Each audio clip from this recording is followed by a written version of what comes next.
Hello, everyone. Then many of the Jews which came to Mary, and had seen the things which Jesus did, believed on him. But some of them went their ways to the Pharisees, and told them what things Jesus had done. Then from that day forth they took counsel together for to put him to death. John 11:45 through 46 and verse 53. In God's sovereign will, nothing ever catches him off guard or by surprise. The plot thickens.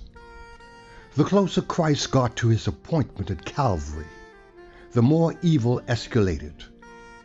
Such is always the case when the devil and his hosts of hell sense that God's plan is coming to fruition. That's why we should never be surprised when we are serving the Lord and everything starts falling apart. It's spiritual warfare, Ephesians 6:10 through 12. After raising Lazarus from the dead, many of those present at Mary and Martha's house that day, who witnessed this miracle, they became believers. However, there were some of them who went and told the Pharisees about it, which incensed them. They immediately called a meeting and asked, "What are we going to do?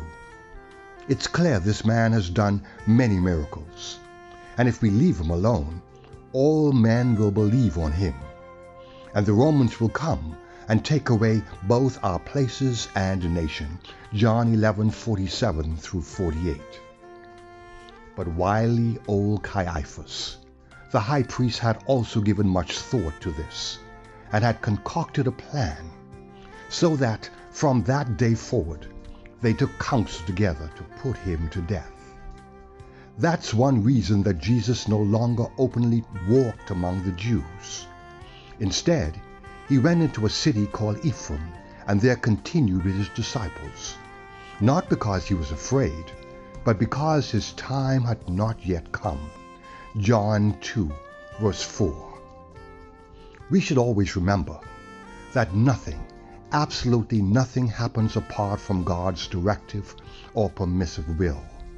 Truly, he is sovereign over all things, and when the time's right, his will be done.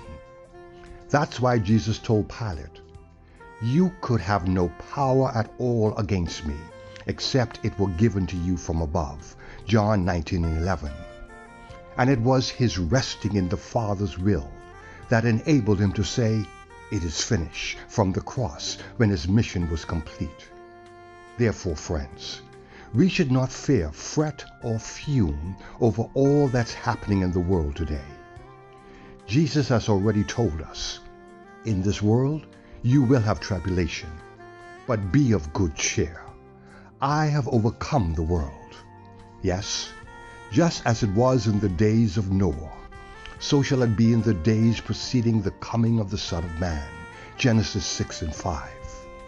So keep your eyes on Jesus, the author and finisher of your faith. Hebrews 12:2. Especially as evil escalates and spiritual darkness deepens all over the world. Have faith and put your trust in God. Be thou glorified, O God, in us and through us, I pray. In Jesus' precious name, amen.